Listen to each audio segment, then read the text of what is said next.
When I was going through my MDMA therapy, how did I know that I was ready for another journey? Let's talk about it. And I'm going to make it really easy because I'm going to be making a connection between my experience and doing the dishes, because everybody's done the dishes, right? Let's talk about it. Hi, everybody. My name is Jill. Welcome back to the Journey Sage. And this is a channel that I wish had been around when I was going through psychedelic-assisted psychotherapy to heal my childhood trauma-induced PTSD. Because when I said yes to MDMA therapy being offered by my therapist, at the time, there were only 2 clinical trials at maps.org, and I didn't have any real idea of how the therapy worked. And I really no understanding as to why at the time that the clinical trials needed like 3 sessions. Like, what did that really mean? So let's get into this a little bit.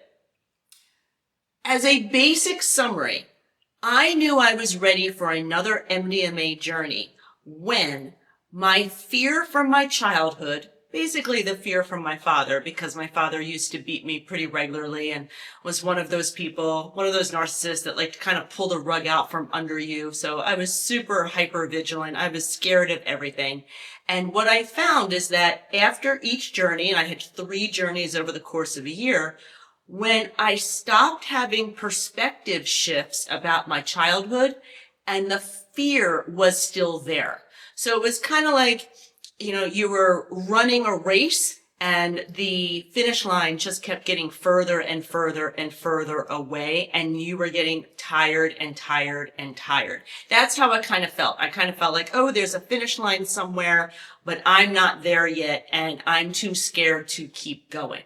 What I kind of like to say is, during the integration, I would look at my childhood memories almost on a one-to-one basis, reframe them by looking at them from my adult perspective. Hey, that little 3-year-old really didn't do anything to deserve to get thrown against the wall and beaten. That adult man had a problem. Those kind of shifts, those were the healing.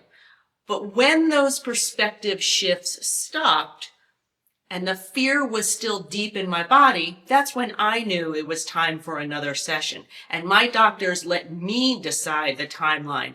We didn't follow the research protocol of 1 month. And I don't really have a problem with that. I mean, research is expensive. They have to put some sort of guidelines on. So I don't have any issue with the way that the research was. In my case, my doctors let me and my healing decide the timeline.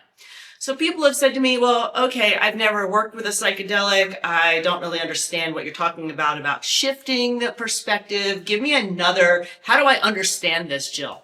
And so one of the things I came up with years ago when I was trying to explain this to my friends is washing the dishes, like the old-fashioned way, right? And the idea of the trauma being the dirt on the plates and the pots and pans, what you're trying to clean off. Think about that as the trauma on the memories. The pots and the pans and the plates, those are the memories. The dirty stuff on there, that's the trauma. And so what you do is you take your dish, your little dish sponge, I use a little dish sponge, and you use a little bit of water and you use a little bit of dish soap. Think of that dish soap as the psychedelic. And so you soap things up and you're kind of cleaning the dishes as best that you can. And at some point, you're going to need more dish soap because it obviously gets diluted. You have way too many dishes to handle that one particular dose or drops of that dish soap. And that's very much how it felt with me, that after an MDMA session, the 2 to 4 months in between until the next session, think of it as I was washing the dishes. I was washing the memories of the trauma. And at some point, there just wasn't any more washing really being done, and I was just kind of rinsing dirty plates and not really cleaning them. That's when I knew I needed another session or a little bit more of the dish soap.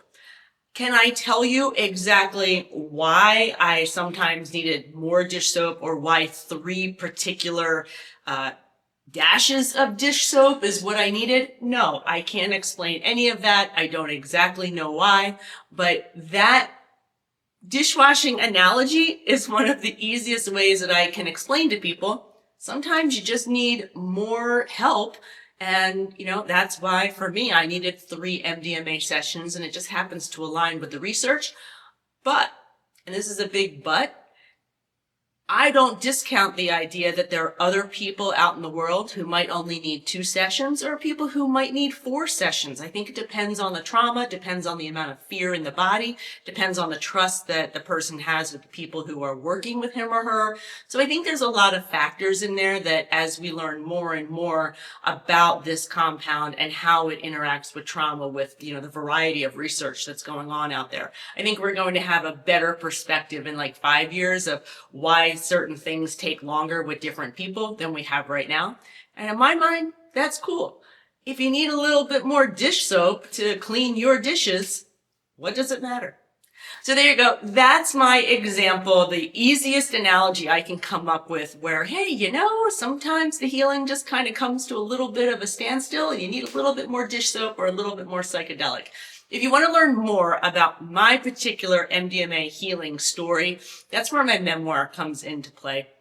I actually wrote the story from the perspective of the person going through it at the time. There's very little 2020 in there, and you get to see how I was shifting those childhood beliefs after every single journey. And then, in the third part of the book, I actually give the transcripts from the third journey because there was some perspective shifting during the medicine session there.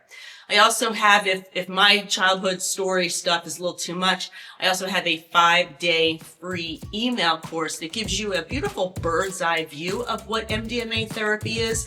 Feel free to sign up for that. I'll put that I'll put that right here in the video for you. And of course, if you're looking for more resources and information, head on over to thejourneysage.com. I've got a bunch of information there for folks. And so with all of that, until next time, take care.